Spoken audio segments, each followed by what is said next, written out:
I don't love this. I'm gonna take it away and bring that in. Thank you.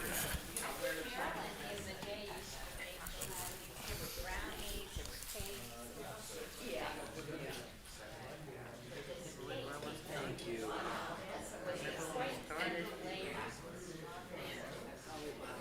Let's just do this as a side thing. I have to use the mic, you're right. How about if I just put it here? Will that pick me up if I sit here? Great. Thanks, Mike. Welcome. So,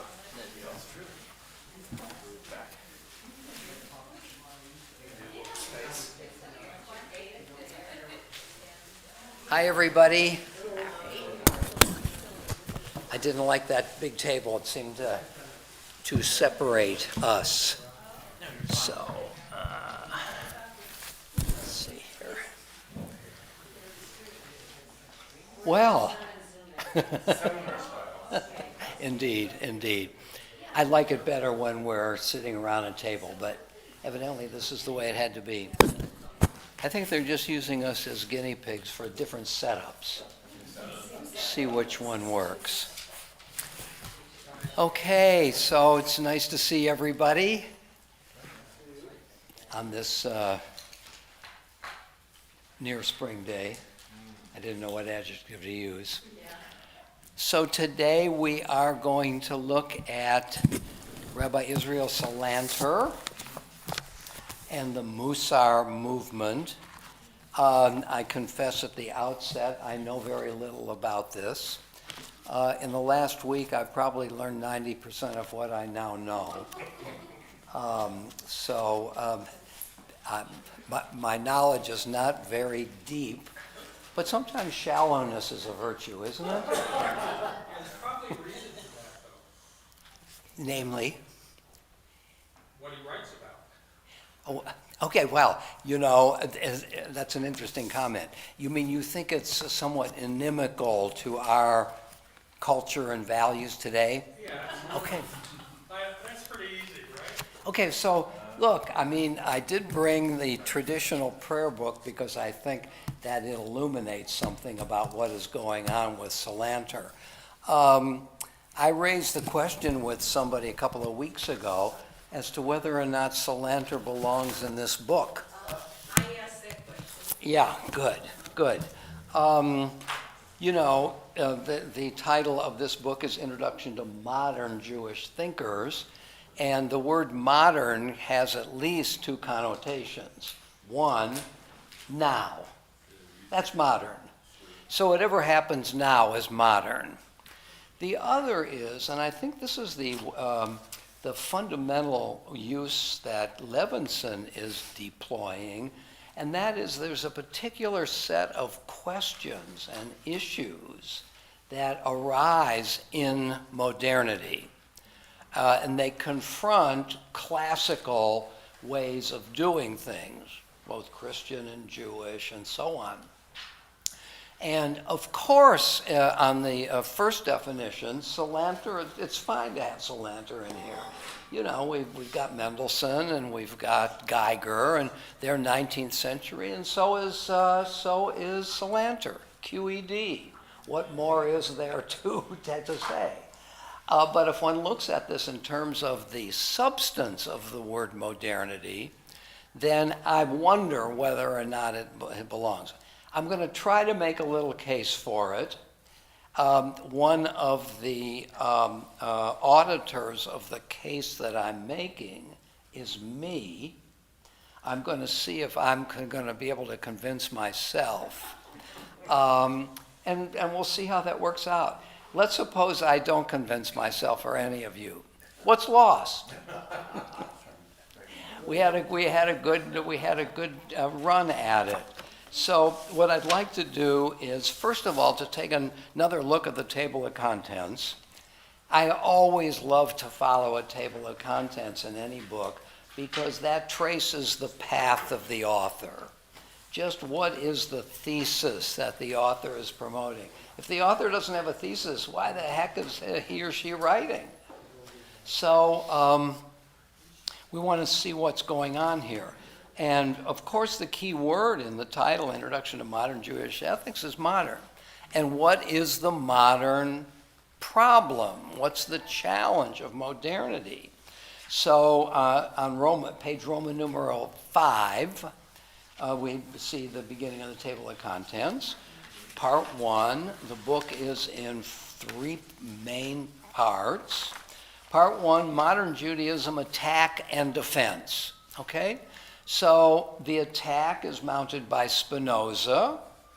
The title of that, chapter 1, Critique of Traditional Religion. Critique here is a synonym for attack.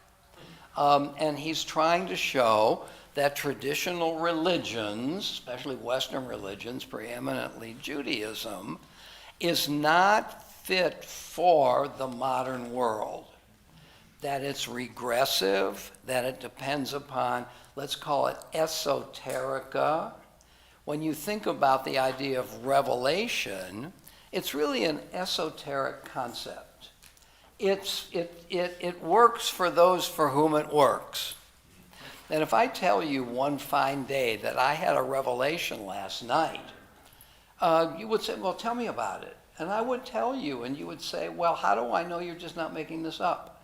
Thus, not that I'm lying, I think that I've gotten a signal or a message, but really it can have something to do with my own predilections. You know, Freud's view of dreams emerges from oftentimes what has happened to me in the day, and I'm dreaming at night. And you know, dreams are often seen in the ancient world as messages from the divinity. Joseph and the three pairs of dreams that he had.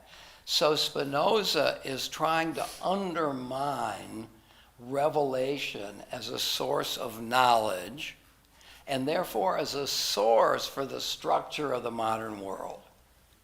And those who are recipients, so to speak, of revelation, from which they gain their sense of power in society, is the clergy. And his fundamental attack is against the power of the clergy as a regressive force. And what we have to do is try to put that aside so that philosophy can flourish. Philosophy meaning open conversation, freedom to converse. We don't get John Stuart Mill until a century later, who said that the great virtue of freedom of thought is that if we really pursue it honestly, we're likely to come upon the truth. And the truth, since conversation is open, is overt and not esoteric, we can gather consensus. The use of reason, which thinks things through and is willing to have its ideas challenged, and through that kind of dialectic, assertion and response, we can arrive at the truth. So Spinoza is, in terms of the title here of this section, on the attack. Then we have three defenders of, and you can see that chapters 2, 3, and 4 all have the word defense in it. Can we find a way to sustain and develop a kind of Judaism that is to some degree impervious to Spinoza's attack? And so that what we have in part 1 here is the first couple of generations facing the issues of Spinoza and the Enlightenment, casting a strong critical eye on traditional religion. And to what degree can Judaism, or Christianity for that matter, survive the assault of rationalism? And that's what these guys are looking at. Part 2, now that we've had the attack and the first couple of generations of defense, can we recover something? And that's the key word in parts 2 and 3. Recovering tradition for the individual and the community. And it's interesting to look at these thinkers here as attempting to revitalize religion, Buber religion. Judaism is a sub-idea here for Buber. Against the assault against tradition. Buber's I and Thou, restoring the Jewish individual. Rosenzweig, an existentialist. Can we move each of us from our particular stance? Maybe we've moved away from the tradition. Can we take seriously those who find themselves alienated from Judaism and offer them a way back? And that's Rosenzweig's idea that traditional Jews, there are two views of where Mount Sinai takes place. Traditional Judaism says it takes place at the beginning. It's there, it's fixed, laws are given, the Ten Commandments are given. One medieval philosopher says the Ten Commandments are topic sentences, and if we put them at the top of a page, we can array the rest of the 613 commandments under them. So in that sense, the 613 commandments articulated and defined by Rabbinic Judaism are seen as implicit already in Sinai. You remember the notion of 2 Torahs were given on Mount Sinai. The written Torah, that's in the book, and the oral Torah. That's not in the book, but it's implied in the book. For example, there are in the Torah laws of divorce. There are no laws of marriage. There are kinds of marriage, but there's no laws of marriage. How can we have laws of divorce unless there are laws of marriage prior to that? Well, they had to have been given on Mount Sinai. But they weren't explicitly, but they're there implicitly, and the rabbis can draw them out. In other words, Sinai, in some definitive way, the expansion of which takes centuries, it's already given on Mount Sinai. The analogy with the laws of nature. Einstein didn't discover the laws of relativity, didn't invent them. He discovered them.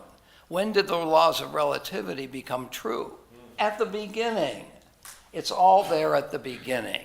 And this, I think, is the idea of Sinai comes before the Jews.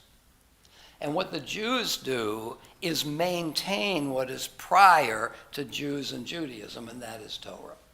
Rosenzweig's view is, for traditional Jews, that's fine. For alienated Jews, and why are they alienated? Because the forces of modernity have drawn Jews away from Judaism. Is there a way back? I can't convince Jews who are alienated, just follow the laws of Sinai. That's not working anymore. What might work is, let's think of life as a journey toward increasing enlightenment. And so Sinai, for Rosenzweig, is ahead of us. When he was asked, do you keep kosher? You remember his famous answer, not yet. A traditional Jew wouldn't say not yet. A traditional Jew would say, yes, of course. Or an alienated traditional Jew would say no. For Rosenzweig, there's a middle ground there, that I can think of these laws as kind of, what's the way to put it? Prima facie possibilities for living a Jewish life. The assumption being that alienated Jews still have some emotional tie to Judaism and might like to strengthen their connection. So try these things out and see how they work.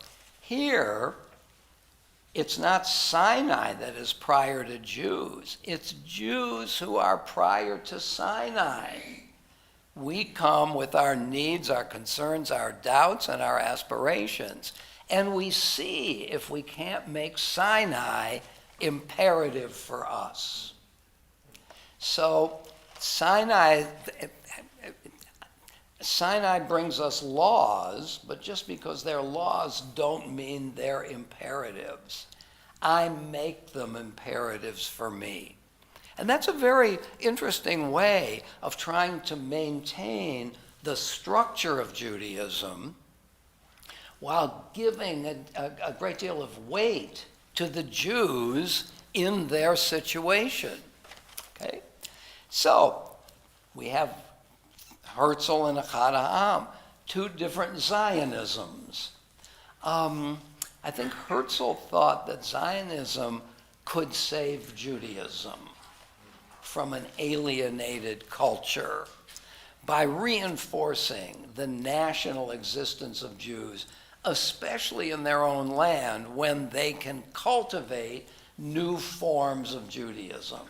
So in a certain sense, Zionism for Herzl is not just a way of saving Jews from danger, the pogroms, but also in some sense saving Judaism from disappearance.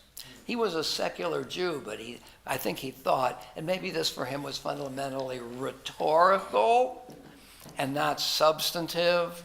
In other words, it was a way of enhancing persuasion and not necessarily coming from his conviction, that Zionism could be a kind of answer to the Jewish problem. The Jewish problem being modernity. Achad Ha'am thought that Herzl's Judaism was essentially empty, and he thought that Zionism would not be a political entity, but a cultural entity. You have Jews all coming to one place and recreating in a new environment new forms of Judaism, and exporting what they have created to the diaspora. So notice that for Herzl, the arrow goes from the diaspora to Israel. For Achad Ha'am, the arrow goes from Israel to the diaspora. Herzl thought that the Jews, and Ben-Gurion felt so too, Ben-Gurion felt that once 1948 happened, if you're going to be Jewish, you're going to migrate to Israel. And that was, in a sense, the extreme version of Herzl's Zionism. We must move from the places that hate us and always will to our own land. For Achad Ha'am, this was fantasy. This was utopian in its negative sense. All the Jews aren't going to go to Israel. He was right. So what role does Israel play, if not as the way in which the diaspora can empty itself of the problems of anti-Semitism?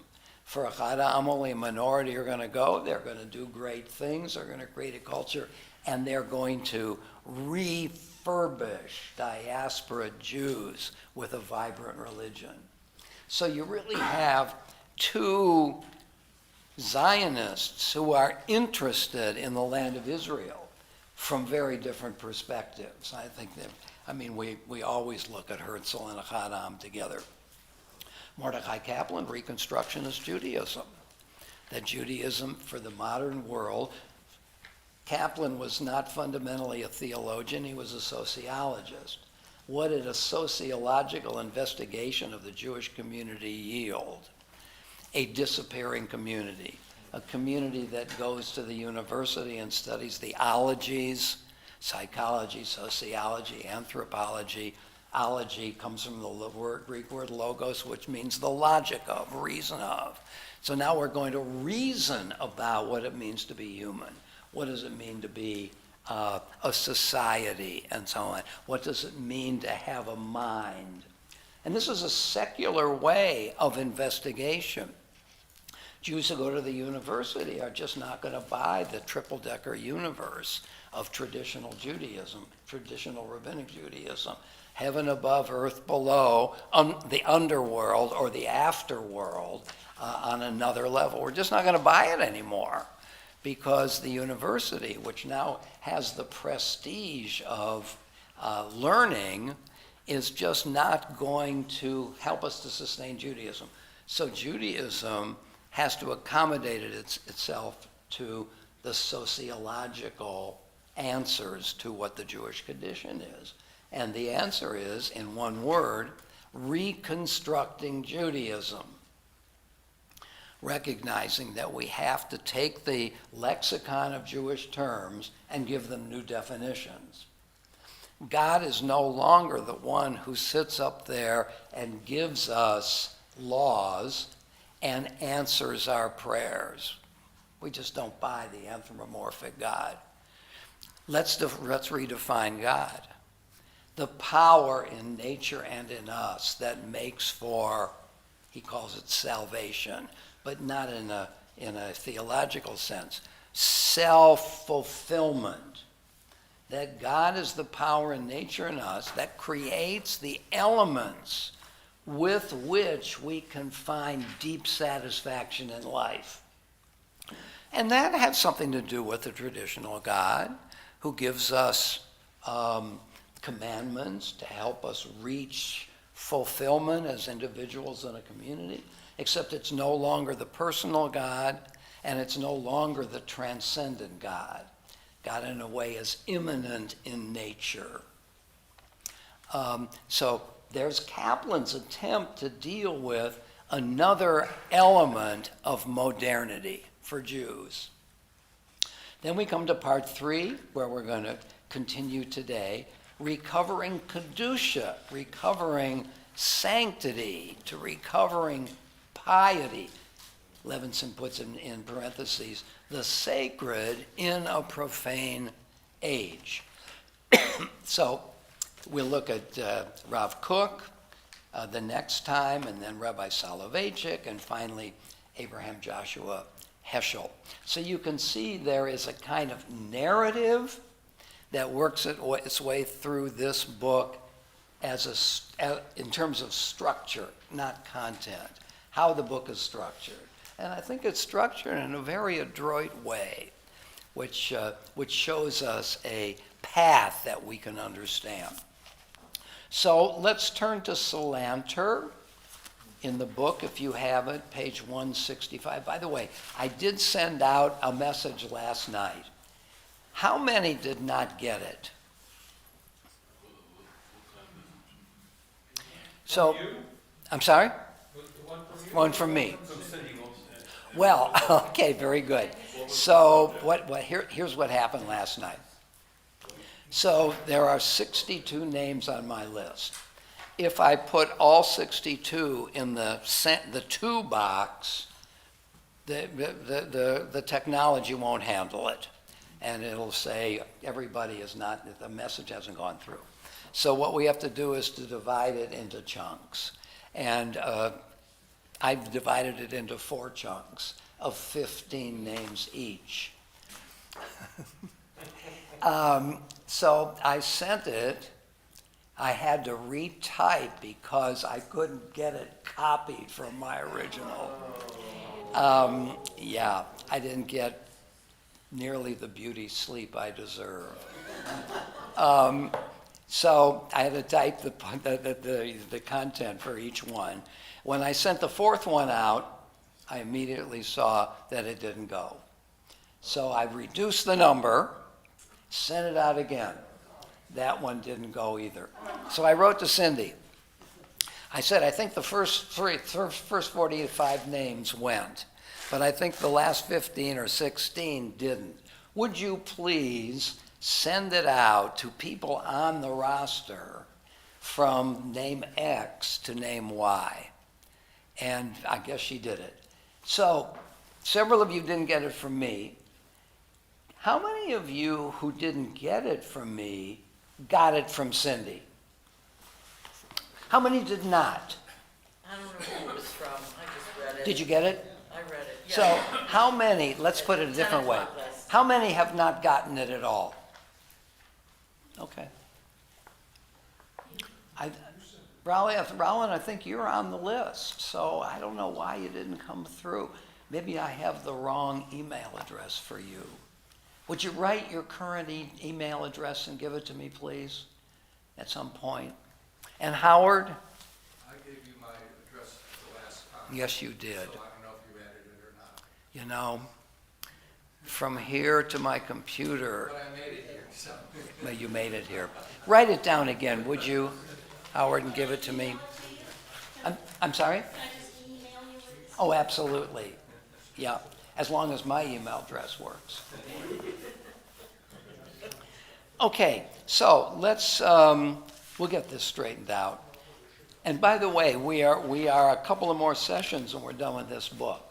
And so on the assumption that we'll continue, and maybe we won't, we'll talk about it, think about what you'd like to do next. And there's all kinds of things we can do next.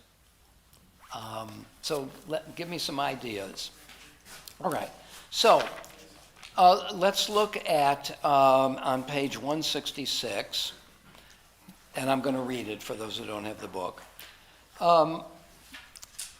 So 3 lines down, middle of a line, the Musar movement, with its influence on Musar yeshivot, that is study places which focus on Musar issues, its influence on adult education in the Orthodox world, the Kollel, and Salanter was the founder of the Kollel movement, which is a movement for adults, especially married men, to come and study Torah at night.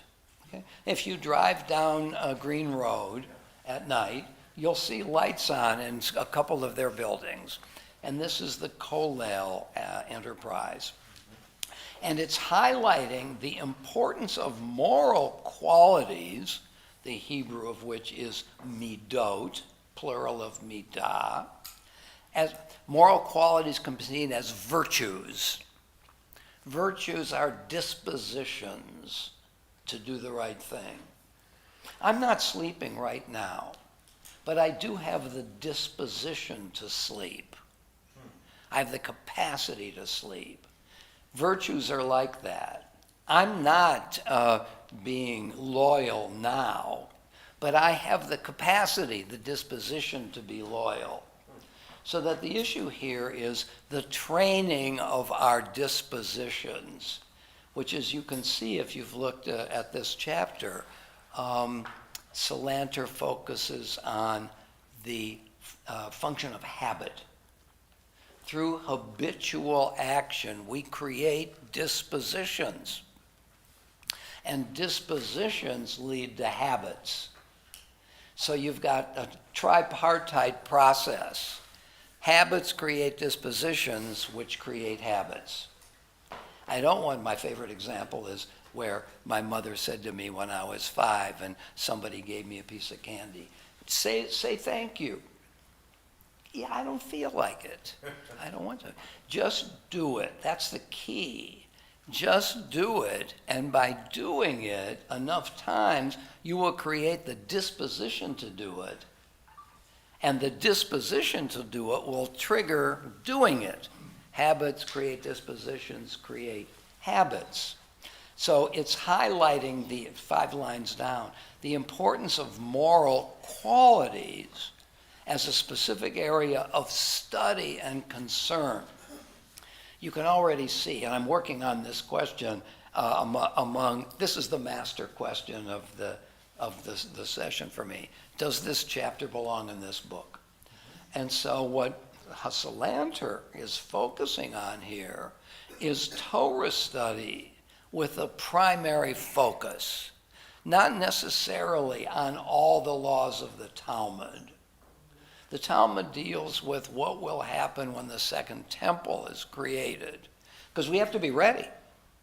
And this group are already training people for what to do when the second temple, the third temple, is built. This is an abstraction.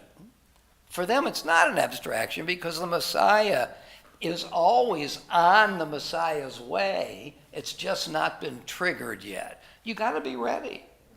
If God comes to us one fine March 31st and says, the Messiah's coming tomorrow, get ready to build the temple, we can't say, I have no idea how to do that. You got to have studied it. For Salanter, this is not what modern study should be. Modern study should focus on practical issues, moral and ethical issues. And probably the greatest philosopher of the 19th century was Immanuel Kant. That subsequent philosophers are always trying to work through some of the dilemmas that Kant didn't solve. Hegel, for example, Schopenhauer for sure. Kant said we can't know the thing in itself. That's beyond our knowledge. Schopenhauer said, yes, we can. So that Kant's fundamental emphasis was on ethics. He wrote his Critique of Pure Reason in order to show the limits of knowledge to make way for an ethical life. So it's possible to say, and I don't know to what degree it's true, that Salanter is one of those still working in a Kantian paradigm, that what's fundamental to life are our ethical impulses, not necessarily our impulses to know. Kant wrote 3 critiques about knowledge, ethics, and aesthetics. And the 19th century, certainly, I think Salanter is focused on the second issue as a second critique, ethics, and not knowledge or aesthetics. That's just a kind of a stab here at Salanter and modernity. Skipping down to the next paragraph, my Hebrew English dictionary defines musar as morals or ethics, but the word also means to chastise, to correct, to reprove, to instruct. And for Salanter, these terms apply fundamentally to the individual. Self-correction, self-reproving. And it's through study that we can come to see what our temptations are, what our impulses are, and how to tame them. So musar is not only ethics, but it's also a goad to constant improvement. Hebrew is a concrete language, but the 3-letter root itself is also related to the words binding and fettering. Concern with morals and ethics, of course, typifies all religious traditions. Within Judaism, the Bible and the rabbinic literature never travel very far without contending with these issues. But there also exists, this is a very interesting paragraph, I think, a discrete tradition of Musar literature whose interests are more exclusively and explicitly concerned with improving human character. Character is the cultivation of a series of dispositions to do the right thing. So character is another term in the creation of virtues, and virtues as habit. The best known and best loved portion of the Mishnah, the Pirkei Avot, the chapters of the Fathers, is an example of Musar literature from the formative rabbinic period. Bachya ibn Bakuta's Duties of the Heart is another Musar classic, written against the background of the declining fortunes of Spanish Jewry. Rabbi Moshe Chaim Luzzatto's Path of the Upright was a Renaissance example of Musar literature written by a young mystic. But Israel Salanter's Epistle of Musar it is the modern Musar classic par excellence. So we have another question about the appropriateness of this chapter in this book. If this is just another Musar piece, who needs it? I mean, it may be fascinating, but why single it out here as a contribution to dealing with the problem of modernity? So we have to think about that as well. Can I, Yes, please, Candy. so this guy, Salanter, was born in 1810 and died in 1883. Yeah. And so why have the Orthodox, this is an Orthodox, it's part of modern Orthodoxy, is that right? And is that what we're questioning now? Why is it a part of modern Orthodoxy? I don't think we're questioning it. I think that it's true. I think that what I've suggested, and by the way, I'm not going to say this over and over again today, based as it is on my limited knowledge of Musar, so this is not the gospel truth, to mix a metaphor. I think that Salanter's critique of classical yeshiva, Torah, and Talmud study, for him was much too abstract, studying the text for its own sake. There is value itself in studying tractates of the Talmud that have no application to today's world or challenges. Why? Because it's the Word of God. It's the development of the oral Torah, the implicit Torah in the written text. And therefore, look, I mean, one can divide this literature into the practical and the theoretical. The practical is concerned with action and action's consequences. This kind of endeavor differs in different societies because it's about consequences in the lived life. So there's something tentative, situational about practical studies. Very few books make it through the first 50 years of their existence because most books are written, I mean, everyone who writes a book hopes that it continues to be read, but often the focus is narrow. It applies if it does to today, maybe tomorrow, maybe the next day, but very few make it very far. De Tocqueville's Democracy in America is one of those books that made it. That's what you get when you deal with practical issues. If you're dealing with theoretical issues for which consequences, for which applicability, how can I use this in my real life, are not issues, you're likely to be studying something that is true always, if it is. And Could you do that again? let me see if I can do it again. Now, mathematics is always true. Of course, it's based on certain assumptions, but given those assumptions, 2 + 2 is always going to be 4. If I say I got a group of people the other day and I took a count and 2 + 2 = 3, now I would say there's something wrong with you, not with the system. So, It's an alternative fact. I'm sorry? Say that again? It's an alternative fact. It's alternative facts, yeah.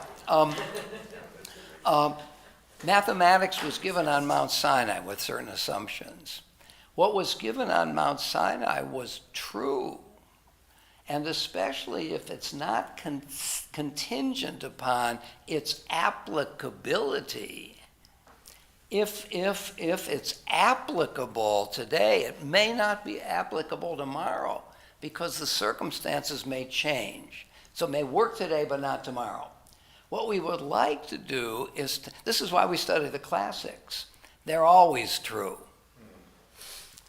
Yeah, but I'm hearing this in a different way than I was thinking, which is to say, I've spent a big portion of my adult life studying Torah, trying to understand what I'm supposed to do as a Jewish human being. Yeah. And the issue between me and Solanter is the perspective that I bring to how I look at the data. Not that I'm not looking at the data and not looking for relativity. Because I don't want, and it's finding the truth in that Torah that informs me how to behave as a human being. And that's what Solanter is interested in. Well, I get that, but we behave very differently. Yes, but I mean, take scholars of a particular subject. Take scholars of the book of Leviticus. Now, let's be fair to them. You can be a scholar in your study and an active Jew or Christian in your non-scholarly life. But in your study, let's say at the university, you don't care at all whether or not what you're studying has practical applicability. Especially if you're interested in the text, the study of the text, you want to know to the degree you can what is true in that text and what makes it true.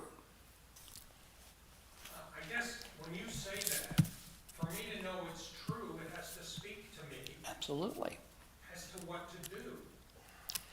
So, So in seeking truth in the text, I'm seeing it through modern eyes, I think, right?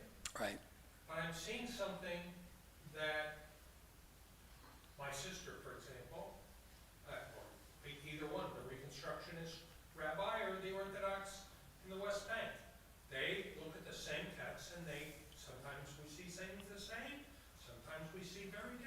Right. But we're all doing the same process. You're doing the same process, but it's not, let me use the words interested and disinterested. You're reading the text in an interested way. What does it mean to you? There's also the disinterested study of a text. What does it mean? When the text says, don't go up and down as a talebearer, what does it mean? It can mean gossip. It can mean carrying messages from one place to another. In other words, the text, especially in its context, can mean something very different from what it means to me. And studying, and if I guess the point that I think Salanter might want to make, but not as strongly as I'm making it, is that, yes, I'm interested in the uses and the usefulness of the text, but since this is understood as God's word, I should try to put aside, at least provisionally, what I need from the text, which in a certain way places me in a position of preeminence. The text is going to mean something if it means something to me. I'm not denigrating it, but that's what we use our texts for to some degree. But there's also, what did the text mean when it was written? And what it means to me is contingent on my needs, my circumstances. What it means per se is true beyond the contingencies of the passage of time. And if it's God's word, or if it's Aristotle's word, we'd like to know at least what Aristotle meant, irrespective of whether or not I find it meaningful for me.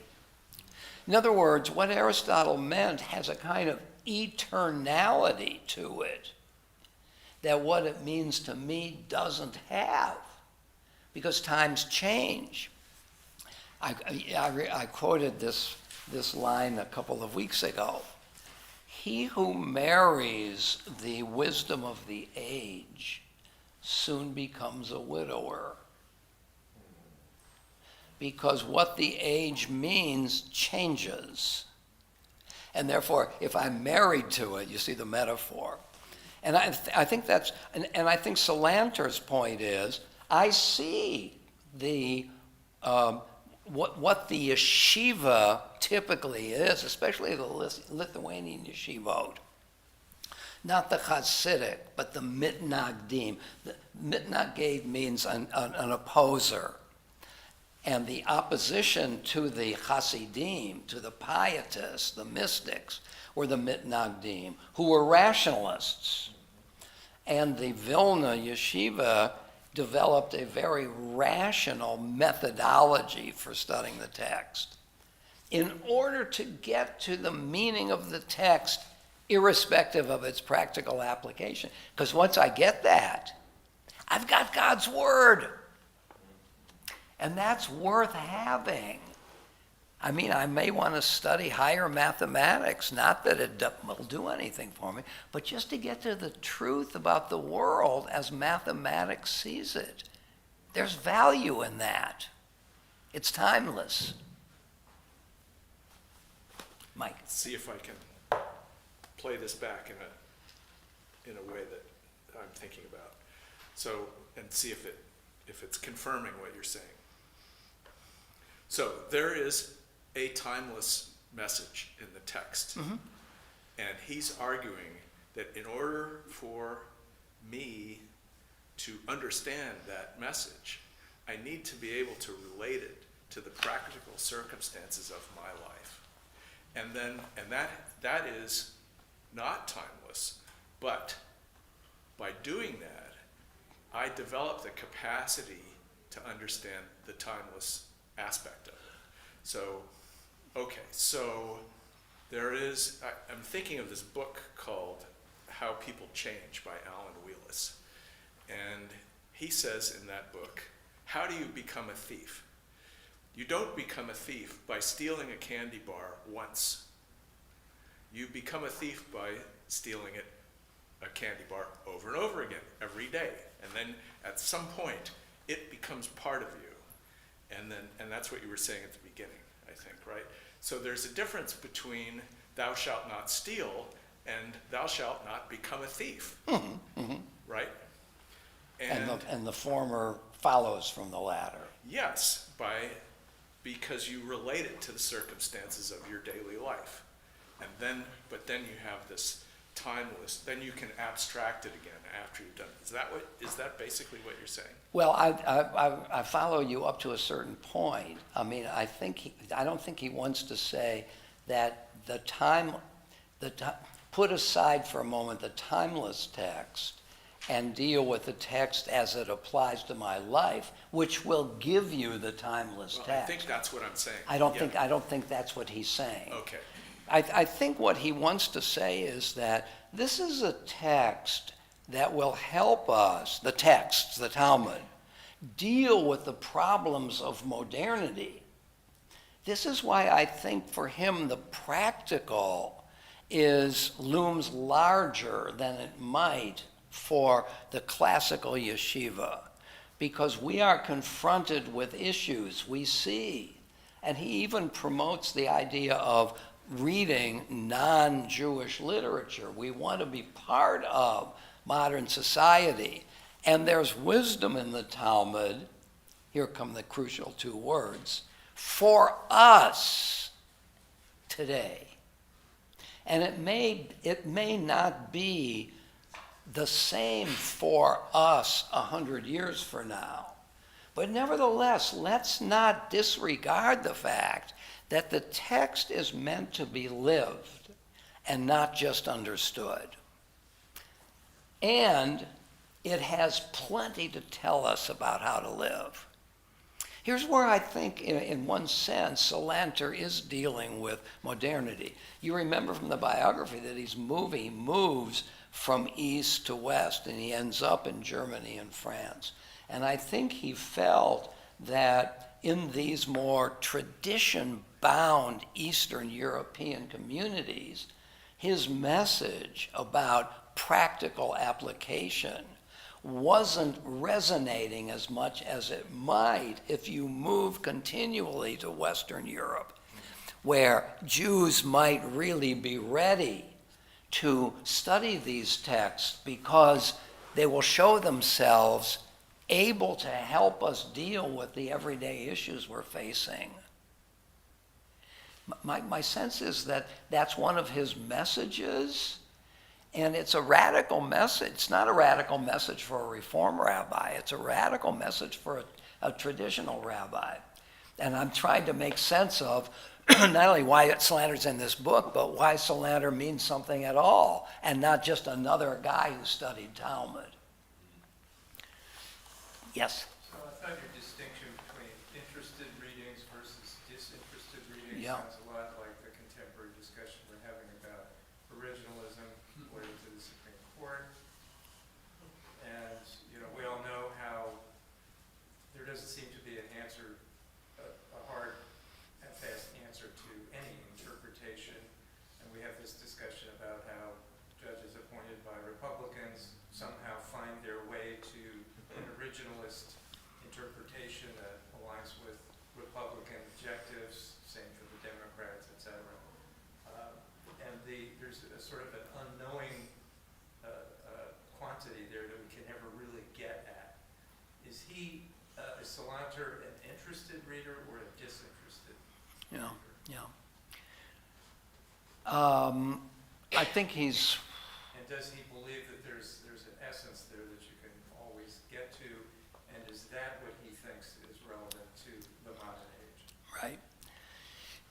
There is a rabbinic idea that the rabbis cannot promulgate laws that the Jews are unwilling to keep. So that the arbiter of this question is finally the people. I often say this in Torah study. you know, we mount all kinds of ways of understanding a text. And if a consensus begins to emerge, I'll give you my favorite example. And I've said this before, so some of you have heard me say this. Many years ago, I mean, we've done Torah study here for 30 plus years. You can't do Parsha of the week, Torah portion of the week every single year. So we've done a variety of things. One year we looked at the book of Joshua, the 6th book of the Bible. It's in many ways an ugly text where God sponsors the conquest of the land and kicking out the Canaanites. This is not just a hideous idea. It happens to be sponsored by God. So at the beginning of our study, I said, I have a hypothesis about this book, which we're going to discover whether or not there's any credence to it. And that is, there's a counter-narrative in this book, which is assaulting and criticizing the main narrative. So that the book of Joshua is essentially a dialogue. And this I believe. We spent months on the book of Joshua. At the end, I said, let's take a vote. How many think there's a counter-narrative in this book? Now, let's assume there were 50 people in the room, including me. 49 people said no. Only one person believed at the end there was a counter-narrative. That was me. That was me. So, look, the vox populi, vox Dei, the voice of the people is the voice of God. So, you know, in some sense, it's an unanswerable question. You just see who will be compelled by a certain argument. And to the degree to which a consensus builds, and these change over time, to that degree we might say is a usable truth. I suppose the very truth is an aspiration. In other words, not every interpretation of the Bill of Rights will be seen to have any value at all.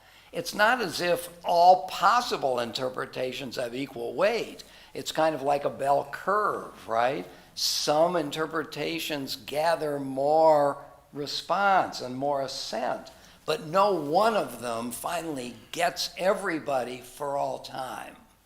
So the process of change is sparked by majority. Right, exactly. That's why silencer is here. Right, we see things through the prism of our stance, of our perception. Right. Yeah. Just, we spend a lot of time talking about the individual, but none of it gathers any substance unless there's a community that agrees with what the individual sees. Because there is no us unless we are together on something. You could say that. I think it has some power. I think Rosenzweig would disagree. I think Rosenzweig really thinks that the fundamental unit in this odyssey is the individual. What can I do? Can I come to feel commanded to keep kosher? I don't now.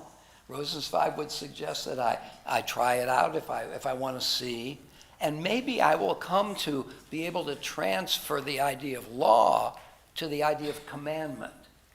The laws are not commanded. I'm not commanded until I assent to being commanded. So I think Rosenzweig is more, as an existentialist, he's likely to be more focused on the individual. Of course, there's a communitarian aspect to this. That's true. But what does it mean for an individual to believe something and to make a difference or to repair the world? Sort of is the lens I try to see the world with forward. If they're doing it by themselves. And to believe it is irrelevant unless there's a community that supports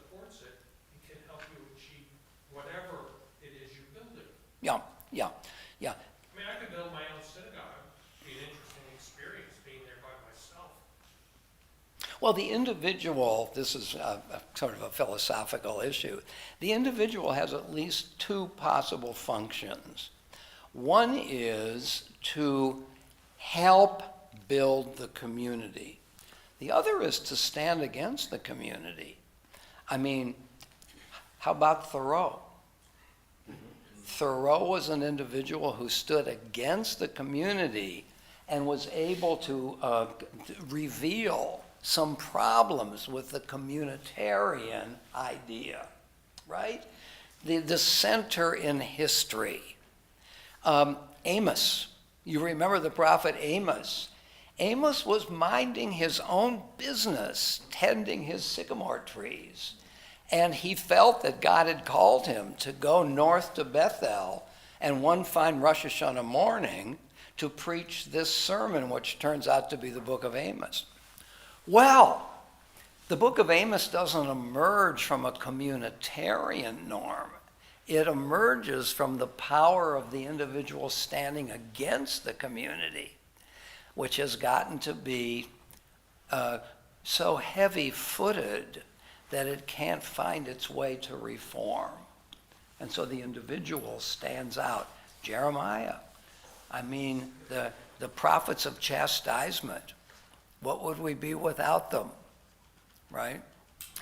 On Rabbi Lilieveld's tombstone is the quote from Amos chapter 5. Let justice well down like waters and righteousness like a mighty stream. So that the individual can support, boost the community, or from time to time stand against the community. And we need both, don't we? I know that you're a community person. Well, but so I hear that, and I'm going, well, I remember the 60s and early 70s when I was standing against the community. Yeah, But I wasn't alone. you weren't alone. You had a sub-community. Yeah, the individual. So I had to do my individual thing, and I did. But if I was by myself railing against the establishment, which I've done more often than I care to admit, Okay, what about that? it wouldn't matter unless Amos standing against the community doesn't matter if people don't listen.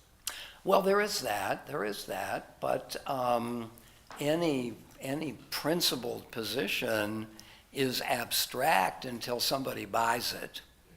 But of course, Amos, the reason why Amos survived was that his disciples felt that his message was important enough to be retained. Okay, so Amos may have been an individual, but he uncovered something of larger significance. I mean, whatever you think about Abby Hoffman had a view, had an impact. Maybe it was excessive, maybe it was shown to be problematic in certain ways. I mean, when you stand against the crowd, you're also exposing yourself. And you can easily be exposed to hypocrisy, right? You say X, but you do not X. Arthur. So I was really excited about this week, actually, because I think cilantro is really challenging for two reasons. One is, one of my dearest mentors grew up in Poland until he was about 14 when the Holocaust hit. But he lived in the community where the Musarniks lived. And he told me that the best book that ever captured what life was like before the Holocaust in Eastern Europe was Chaim Grod's The Yeshiva, which is referenced in this chapter that Alan Levinson wrote. So I remember reading this. This is a long time ago I read this book, The Yeshiva, which I highly recommend. It's a wonderful piece of fiction. And the Musarniks portrayed there are, the closest thing I can think about is like AA, step 4, take a moral inventory. They actually did that. That was what the Musarnik movement did, according to this portrayal of what cilantro was about. Said the thing you should do is every day go through, I think it's Hashbon HaNefesh in the Jewish tradition. You take a moral inventory and you measure up where you come up short. And it was almost paralyzing people because, the way cilantro really pushed it was excoriating. That's one perspective on cilantro. The other is if you go to Green Road and those kollels, I know people are my age and younger who flock to Musar seminars now. They happen every week. Mhm. And I remember talking to my friends and saying, do you know what you're getting into? Because I'm reading this book, The Yeshiva, and I'm thinking, you want to get into this sort of excoriating moral inventory? But that's not what's happening there. It's much more user-friendly in 2026 than in 1926. Oh, that's a good point. And so Salanter still lives in Cleveland, and in fact, you might make an argument that these Musarnik, sort of 2026 versions of Salanter, are giving us in Reform Judaism and the synagogue world a run for our money. A lot of people are flocking to it.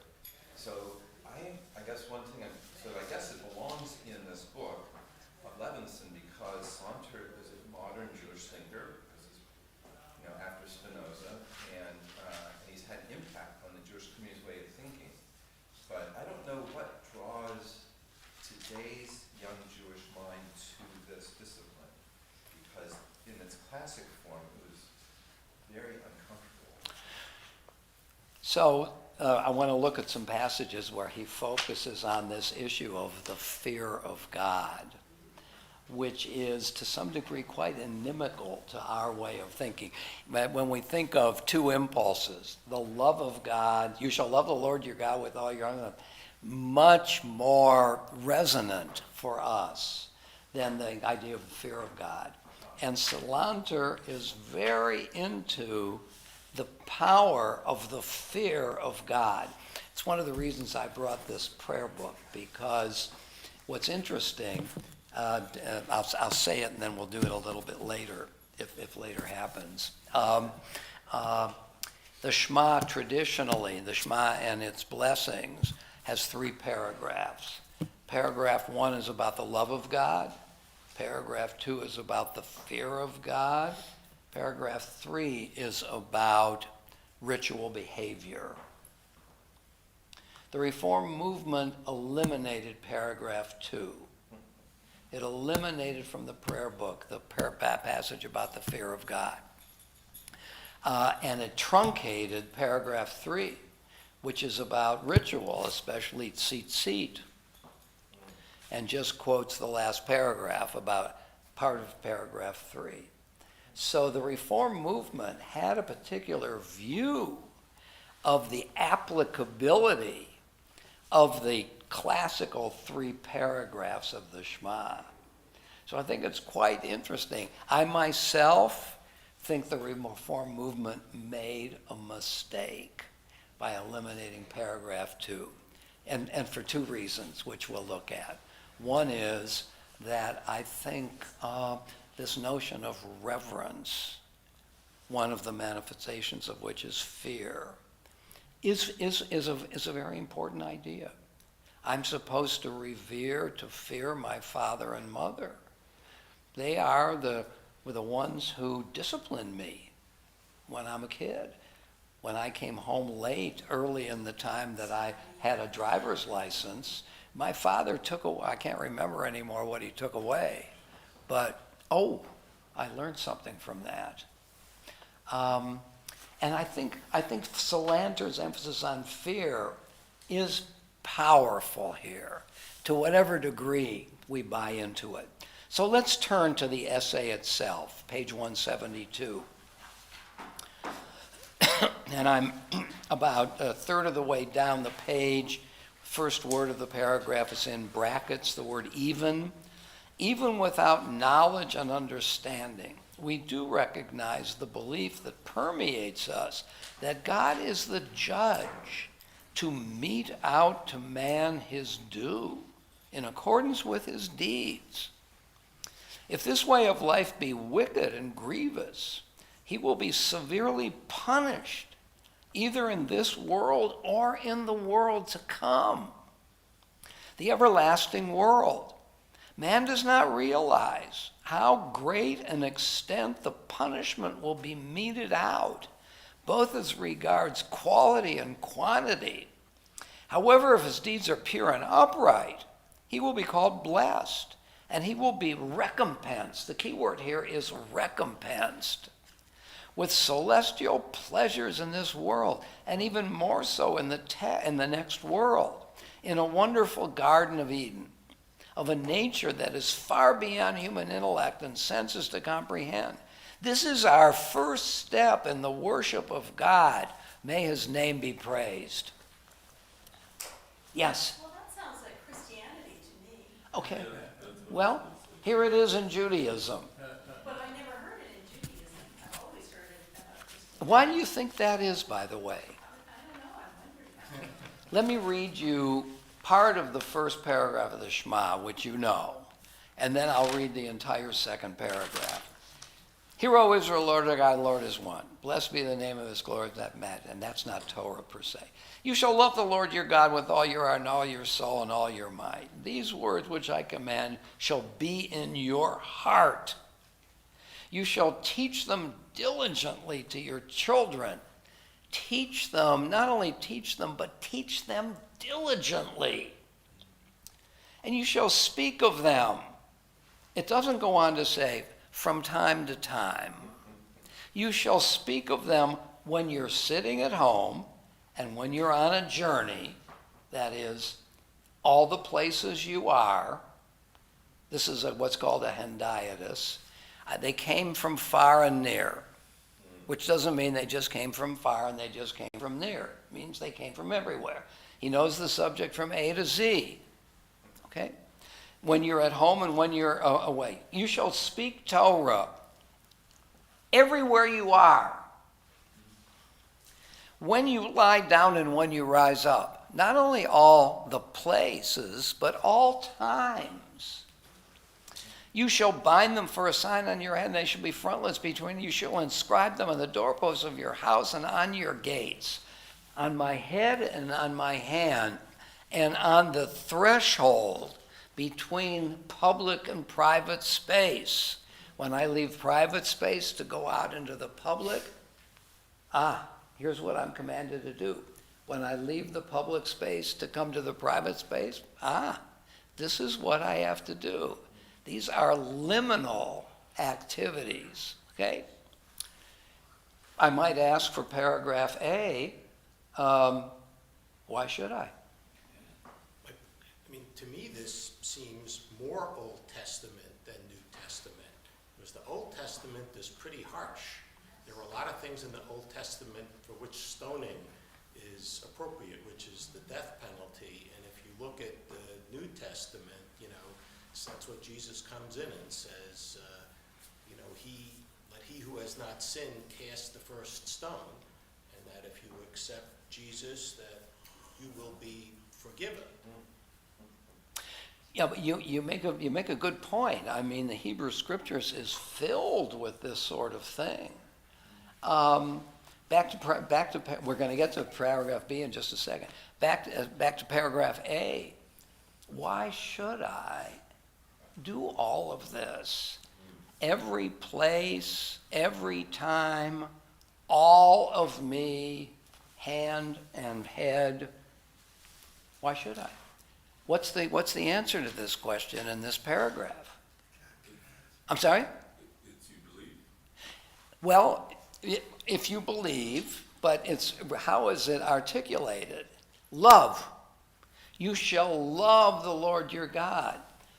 If I love somebody, it's the somebody that I love. If I love God, you shall love the Lord your God.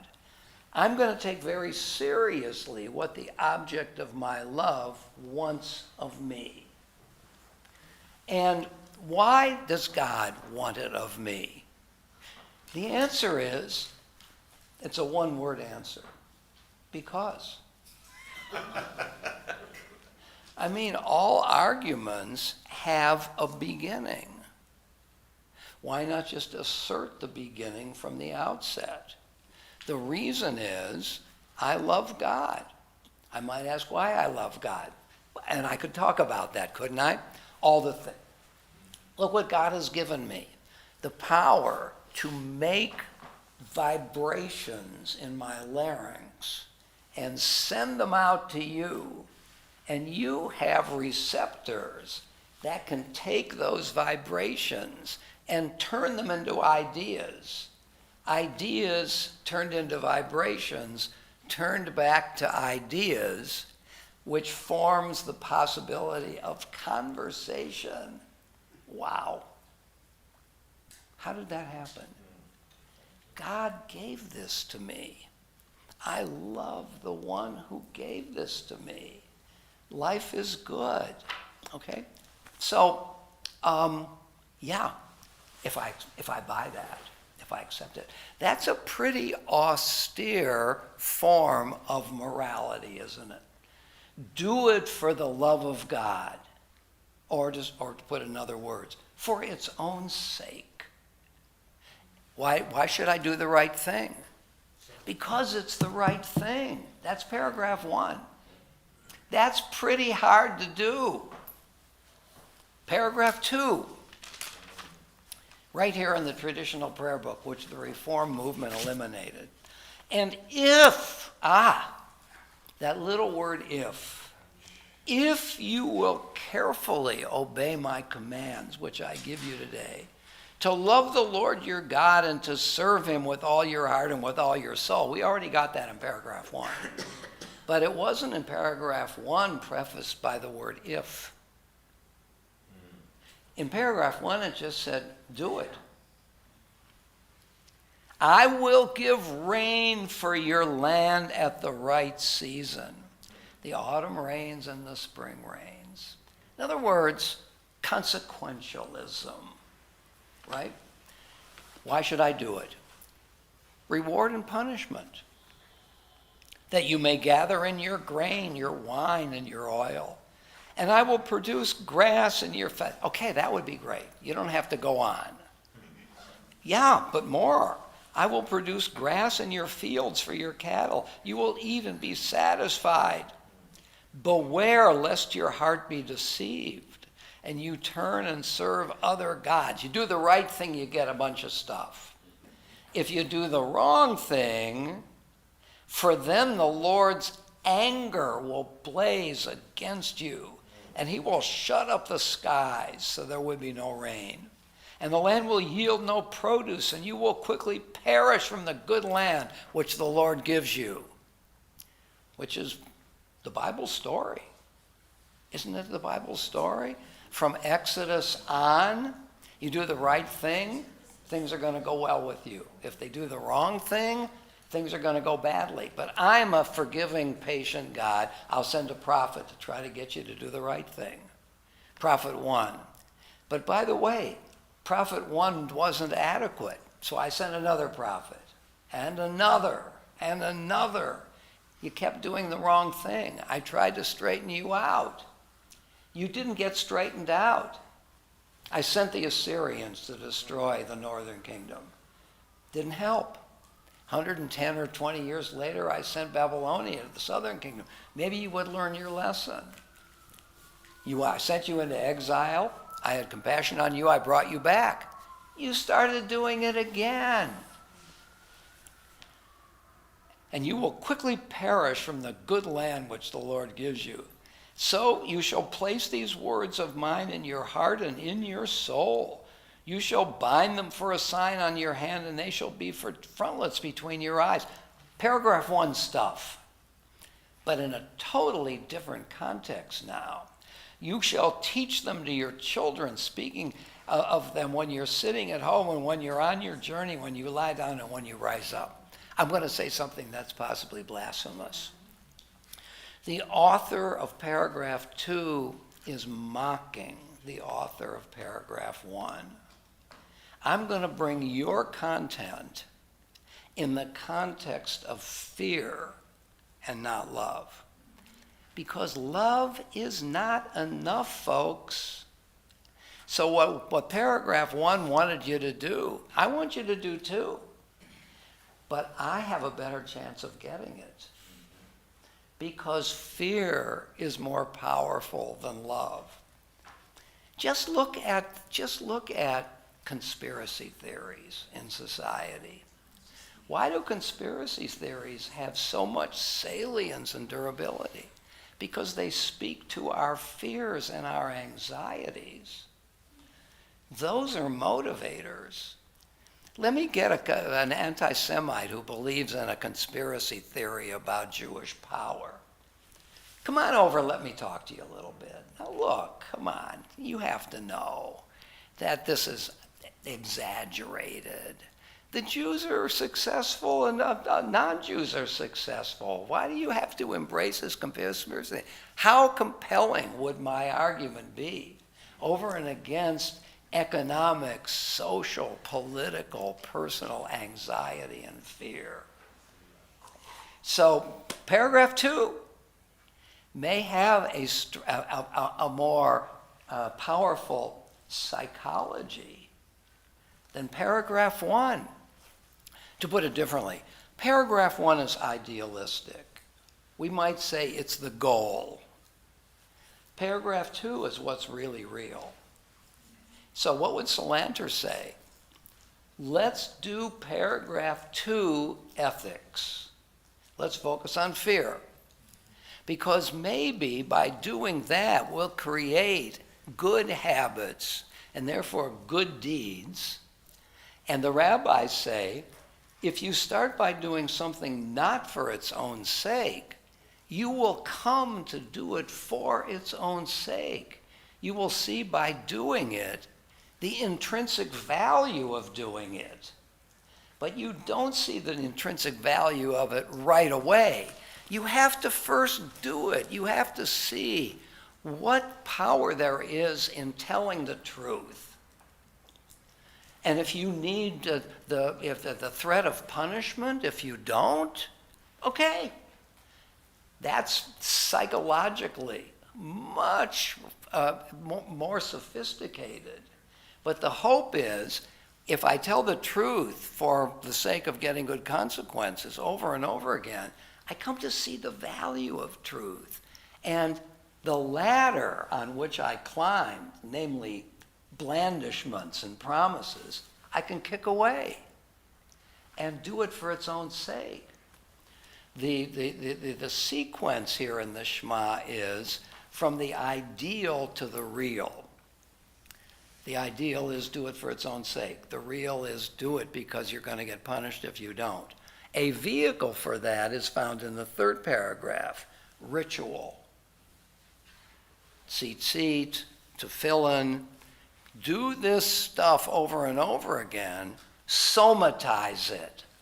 Soma is body. Put it on your body. We're not just minds, we're bodies. And wear it.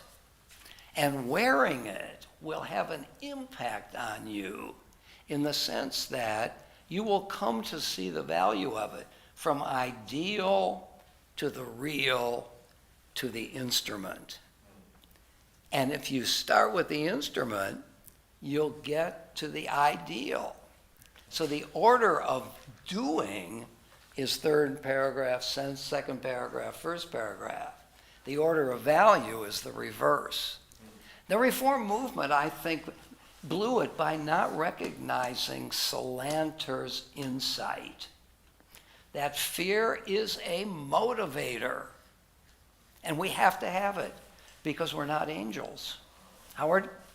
Did the Reform movement eliminate paragraph 2 because they didn't like the fear thing that you're presenting, or because they didn't want to subscribe to a God who acts on a daily basis in the world, as opposed to a more theistic, deistic type of God who put the universe in place, but you can't get that God to do something today or tomorrow or the next day?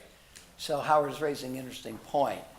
Is the impulse behind paragraph 2 fundamentally ethical, or is it fundamentally theological? And of course, what I'm working on here, a la Salanter, I also happen to agree with it, is that the impulse is fundamentally ethical and therefore practical. Your point about God, do they want to promote a certain view of a God who is involved in the doings of the day I don't know. I don't know. I don't know if Reform Judaism ever left the anthropomorphic God, the God who's made in the image of human beings. The deism was an offshoot of Enlightenment rationalism, that you can really have God without God who is interfering in things. You know, it's the analogy of somebody who builds a machine, the watchmaker. That was the key idea here. I mean, this thing didn't begin by itself. Somebody made it. But once it's made, it works on its own laws. And the watchmaker could very well have died, and it has no impact on the workings of the watch. That's the deist's God. Jefferson was a deist. God created the world, and like the watchmaker, he left and let the world run by itself. A theistic God is a God who is constantly being involved, bringing the rains, the early rains and the latter rains. I don't know, Howard, whether or not that was part of it. When did do you know when Reform took that out? I do not. UPB 1, I'm sorry? UPB 1, it's not there. It's in Union Prayer Book 1. It's not there. It's It's not there. Okay. not there. It's not, that God is not there. Interesting. Yeah. The Union Prayer Book is really a masterpiece. I mean, I studied liturgy with Jacob Pedachowski at the Hebrew Union College. And Jacob Pedachowski was a scholar of liturgy, and he wrote a book about Reform liturgy. And I don't know if it was a book, maybe it was an article, because there was an iteration of liturgy where there were 9 different Kabbalat Shabbat services, because, you had a variety of people and interests, and you needed a variety of things. And the title of his essay was Bookbinder to the Rescue. I guess it was a book. Because in order to accommodate all the different views, you need a bookbinder to make it into one book. But Reform Judaism, classically, that Reform prayer book was written basically by one guy. Who was it?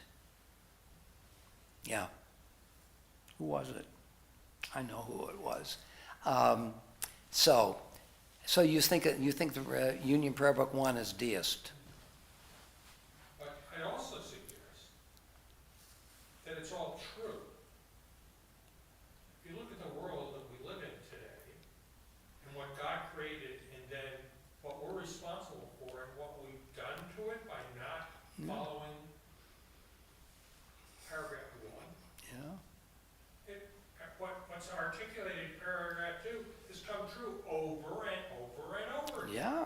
Yeah. Now, we may disagree whether that's God acting in the world today or not, but the idea that if you don't follow these rules, you pollute, you promulgate hate, pick the topic that destroys the world. That's what's destroying this world. The air we breathe in, the temperatures we live in, whether we have rain or not rain, talk to the people in California. All of it came true. Yeah, it's a good point. Let me add this possible idea, this idea. God is the poetry of religion. That it's one thing to talk to some degree abstractly. You pollute the rivers, you're going to pay for it. If you say God has commanded me, this adds a kind of emotion to it, a kind of intensity. That's why I like the idea of God as the poetry of religion, because the poetry digs down into the emotional foundations of life, so that I tend to agree with you rationally, but I do like the poetic invocation of an active God being involved in this endeavor. Well, it's hard to look at the world, for me, look at the world in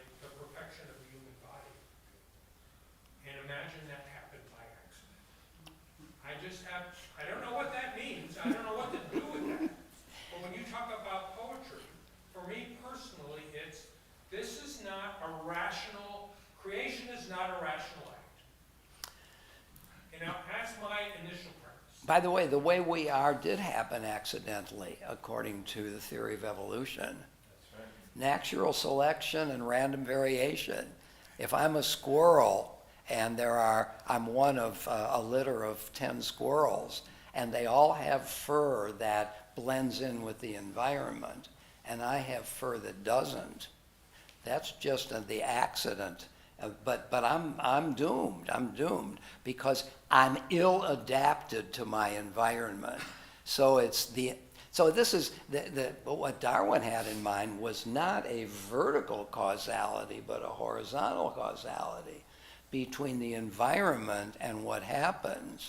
And of course, that squirrel didn't do anything wrong to get the fur that stands out. This is random variation, natural selection, random variation, and that's why we are where we are. We're here because our ancestors and we are adaptive. We're well adaptive to our environment. For Darwin, it's accidental. I mean, it's a combination of accident and reason. Lou? I also felt like I was reading something very Christian when I was reading this section. And I think, I was thinking in terms of original sin, sort of like the expulsion from the Garden of Eden is sort of like the original, is the story of the Torah, kind of gives us an original sin kind of thing, that this is something that we bear,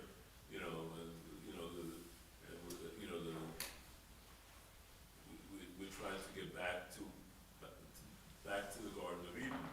Back to the Garden of Eden, yeah. It's like, it seems, all these things, he talks about humility, patience, all these things, and, that, like I said, I had that feeling, I was, it was a different kind of Judaism, than I was used to. So paragraph 2 comes from Deuteronomy. I mean, it is biblical. Yeah. And the rabbi's view of the Garden of Eden in terms of sin is that we have two tendencies. The tendency to do good, the Yetzer Tov, the good impulse, and the Yetzer Hara. So that in that sense, just to use the language of original sin, I think the notion of original sin, by the way, is much more the notion of inherited sin than original, and it's inherited from the origin. But there is a kind of softer version of original sin in the rabbinic view. We have a proclivity to do the wrong thing. I don't know about you, I've done a few wrong things in my life. Yeah, so anyway, all right, so what we've focused on here is Salanter's emphasis on fear, and he's using it pedagogically, isn't he? This is not just theological. He's trying to find the levers that help get us to the moral life. And paragraph 2 of the Shema is very Salantrian. I think a couple of other aspects, and then we'll stop, make this a modern version. And that is one of them, it's a focus on the individual. He's interested in character. And of course, one of the hallmarks of the Enlightenment is the shift from a focus on obligation to rights. Obligations are communal aspects. Rights are individual. I have rights. So that his focus on the individual is a move in the modern temper. I think also he's very psychological. He's trying to get us into our heads about motivation and how we should act. And that is also quite modern itself, to think psychologically. So I think there are some elements in Salanter that make it plausible for him to be in this book. You had a question. I just had a comment, particularly, I've been reading all these different people and all the philosophy. It reminds me of my freshman philosophy. That was not Jewish. But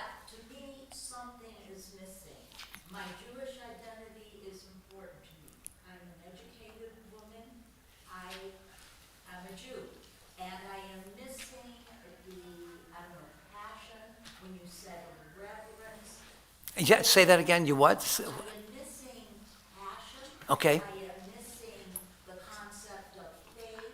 I'm missing that when I'm reading this. And nothing has come that has brought that out. My background is conservative.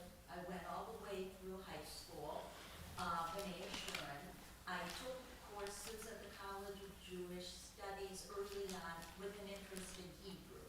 I know I read Joshua because it was simple Hebrew years ago. I can't remember anything. But that's what I'm missing when I see this. I'm almost interested in that Hillel that the modern Orthodox are, the way you described it. Because this is not grabbing me to get me into Judaism. I mean, that's my reaction. It's fine if I'm reading philosophy. But where's the appeal, the pull? And for some people that are very religious, their religion gets them through life, the hard parts and whatever. And so I guess that, when you said reverence, that sort of brought it up to me. Yeah. I can't tell you how much I appreciate your comment. No, because I think you've helped to illuminate. I was going to use the word expose, but that's a little pejorative, and I know you don't mean it pejoratively.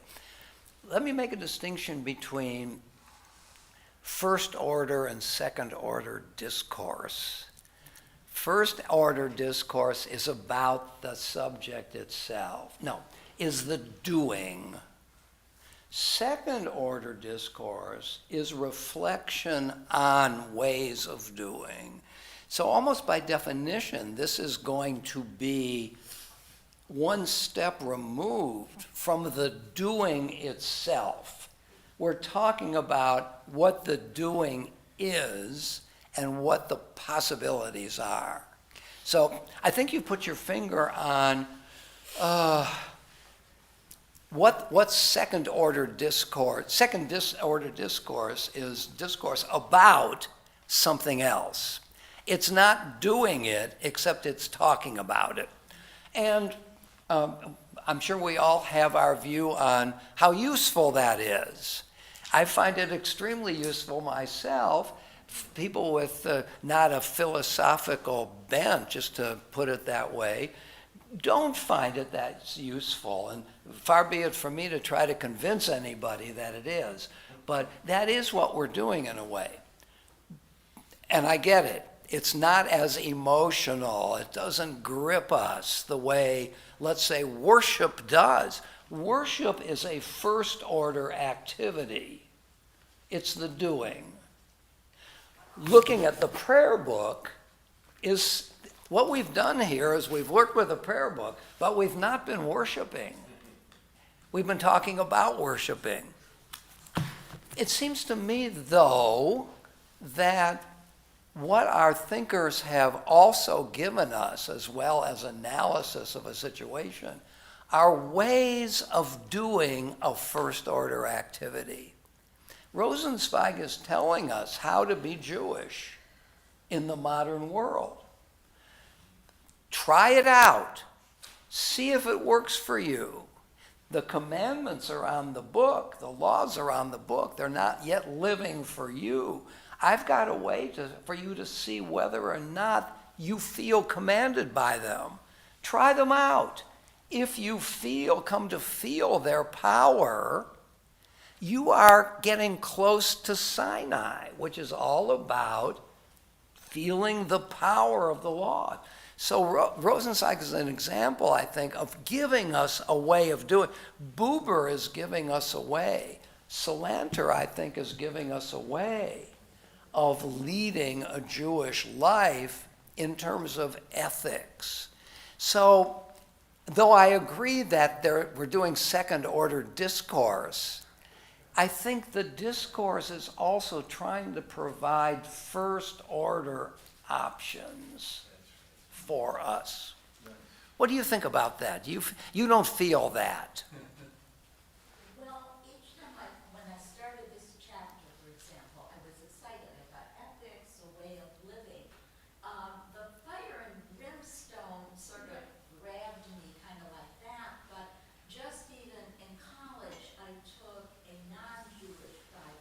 Yes? And in the Old Testament, God was depicted as harsh. He was not the more merciful God of the, New Testament.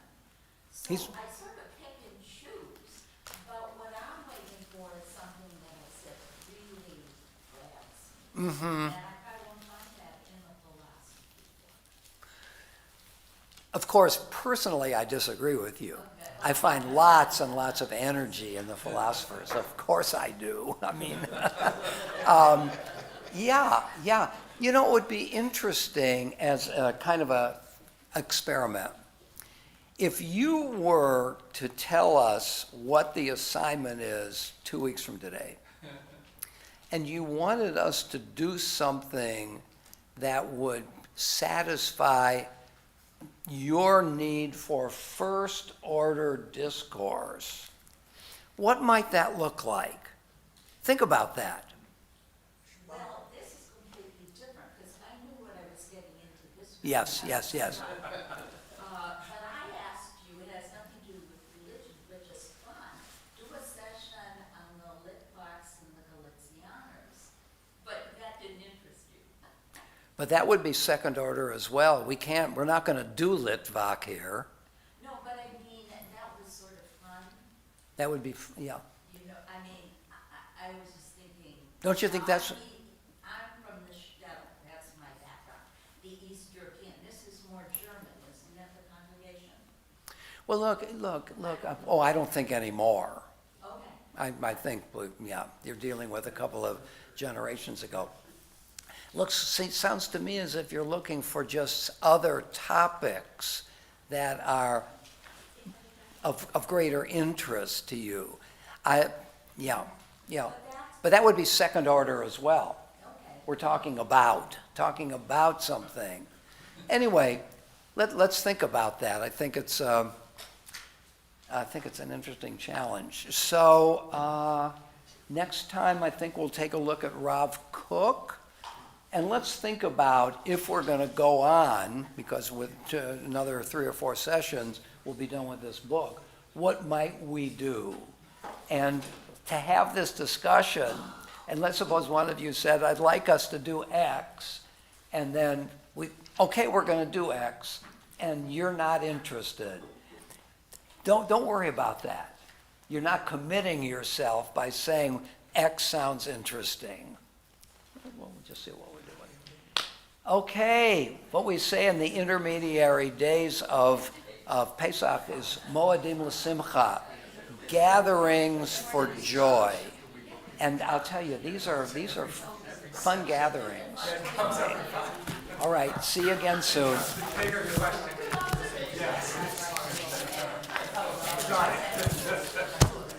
I just finished this book, and I was thinking of you the whole time I was reading. Oh, what is intelligence? It's the best book I've read in 3 years. Seriously? Yeah. So here is your copy. Wow, thank you very, oh my gosh. It not only looks heavy, it is heavy. It is, but I have. Oh, thank you so much. I believe that you're equipped to get through it. Whoa. Now I've got to prove you right. Yeah, and there's no No test, expectation of time. and you're not going to write home to my parents? Roger did not do a good job. That's right. That's right. No, I'm not going to do that. I appreciate it so much. And I'm going to write in here that you gave it to me. Yeah, I thought maybe I should have written something inside. My father always did that. Seriously. Yeah. That's a But then I thought, well, some people like my ex-wife, she always thought that was sort of effacing the book. So, I used to, in college, write in my Bibles. yeah. It's a mode of worship. Yeah. You know, who's the woman? Do you know if you're going to be a Torah study on the 18th? I don't think I am. So it's 2 weeks in a row. 2 weeks in a row. I think there may even be more. Yeah. Thank you very much. Just one quick. You're welcome. One quick point. I think Salanter? Is that Yes, right? yes. His motivation wasn't a conception of God, it's a conception of a human. Yeah, exactly. I agree with you 100%. The psychological, the fear is the most basic emotion we have. Definitely, and And I've seen it grow. love is a much higher order kind of thing, and it was naive of the reformists to skip over our most basic motive forces. Yeah. Well, that was the optimism of early Reform Judaism. Yeah. They overdid it. Well, post-Civil War, the economic engines are booming, the economy is strong. Of course, there was the crash in 1873 and things like that, but I think I've always believed that optimism follows good economic and social conditions. Sort of an economic determinism. We have to understand. But that's the problem, right? We're taking credit for something that God gave us. Love it. I did not want you to think I'm criticizing Oh, you in oh, any way, I- but I- I just wanted to, I tried to mention something the last time and whatever, and I had a pretty good idea of what I was getting into with the philosophy. And I appreciate your sermon because it's so hard. The material is it's a hard read. Yeah. But don't you But think, No, I just wanted to tell you, don't think I'm criticizing your course. I'm just waiting when, something's strong. This is all, it's like a how-to manual, it's different approaches. different approaches? But religion is something, well, it's, to me, it's something more than just, and that was the reason that. When I read the sport page in the morning, I'm not playing baseball. So here's my response to what you're saying. First of all, I was not in the least bit insulted. Okay, because that wasn't meant at Look, all. I mean, we're here trying to have open conversation. It would be wrong of me, and it wouldn't be like me to take it personally. Because, Yes, I wouldn't want you to well, think. I appreciate that. That's not how I do it. I mean, we're here to try to figure things out and so on. I think the challenge for you might be, as I said, what is it that we might do in here? In other words, you're not saying, let's bring in a worship service here, which would be emotional and so on. We're doing what we're doing. What would work in this context for you? Or is it simply the wrong context? Well, I mean, it's a study group, so I don't, I am reading the different philosophies, but I suppose, what aspect of this does that, do you know what I mean? That makes it more than just a philosophy. Okay, let's put it that way. You see, when we started, I went back to my old French was my field. And so I was reading about the 18th century, and I enjoy the culture. I enjoy the little settings of each chapter that tells you where the person grew up and their background, and that kind of thing. It's easier to get. And so I'm somewhat familiar with the French, in that. Not so much the German because of my studies. And it's like when you mentioned Voltaire, who was such a big anti-Semite, and it just, He was the kind opposed of to thing- it. The French Enlightenment, by definition, was much more severe than the English Enlightenment, and Voltaire was at the head of that, yeah. It was interesting because I had a black professor, and I went up to him, and he said it was not a sign of the times. So, Diderot, they were not anti-Semitic. That was I see what you mean, Diderot, I just remember, because I did, some of that, I yeah. did a paper on Voltaire. I mean, Well, I think what we're doing here is probably what I'm calling second-order discourse. We're and that's, talking about, that's fine. It's it's not just- as nourishing to you. not, Yeah, it's and not, that, you know, it's not that's one, me, you know, it's but not all I'm not coming to be vanilla, nourished, but I'm waiting where that little spark comes, you know, because people are here for a reason. Their Judaism means something to them. And like the point that was made, well, we got a JCC, that's not the same, you know what I mean? It's a result of Kaplan's view of Judaism, Exactly. so that we can see what the origins are of the JCC. Okay, but why would people come to temple? I belong to a temple. Right, and look, there are a variety of answers. I think that Kaplan's view is we don't come for theology, we come for community. And so his analysis would help us to understand. I'm sorry? Unitarianism is philosophy. Is a philosophy, but his view, I think, is a particular kind of view.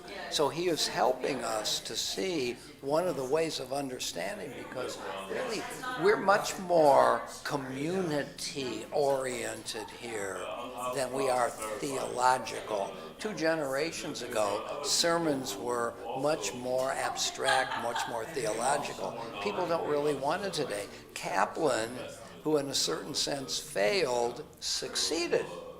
He got to understand what kind of Judaism is going to work in America. His organization didn't succeed, but his thoughts did. There you go. That's better put. Yeah, I guess I'm more theological. I mean, that's probably Okay, my bent. okay. You know, I asked my friend in Chicago, who lives in Skokie, and because she belonged to a Reconstructionist temple, they merged with another temple and became something else. Yeah, well, I that was curious. happens in American Judaism. Okay, not kidding. Thanks very much. The rabbis with the oven of Akna or the oven Of the oven of Achna, I can't remember. So are they deists? No, I think they were theists, but the God who could interfere in things, they're saying, don't do it here. They're deists. Well, I think your point might be, they would rather he was a deist, but he's really not, but they're just trying to restrain How him. they act would be. Yeah, no, it's a good point here. But I don't know that their view at that, we could infer an ideology. Well, that's a whole 500,000 years earlier. Yeah, right. But they are certainly saying to the interfering God, what we call the providential God, stay out of it. Bring the rains, please, but stay out of Torah. I don't like Deuteronomy at all. We should have had Joshua be the You don't like Deuteronomy? no. Why? It's all punishment, and you do the right thing, and things will go well. Well, maybe. I asked Candy because she was an elementary school teacher, and the psychology idea that positive reinforcement is more effective than negative reinforcement in changing behavior. She said that's what she did all the time in elementary So school. that's an interesting point. So that's an argument for eliminating paragraph 2. That's why I was asking. No, it's an We can talk about it, but she had to live it. She had to live it. Elementary school.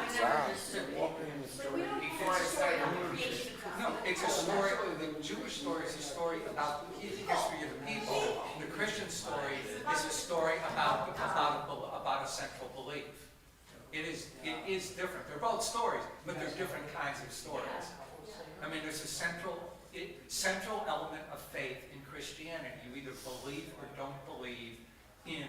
But you gotta believe in Mary and Jesus and Joseph. Well, the Catholics believe in Mary. The Protestants don't really believe in Mary. I have a question that's always talking about, this loving God. I believe in a loving God. Whose God is that? It's not the Jewish God. That's the God of the New Jewish God is Testament. the God who told Joshua not to go in there That's the and whole kill them. That's the whole contrast. Is the punitive Jewish God versus the loving God of the New Testament, and they believe them, and that's why they think that they're right and we're wrong. They got a good argument. That's interesting. And we think Life should be so simple. we think we were first, and therefore we don't need this other thing. Therefore, we think we're right and they're wrong. Yep.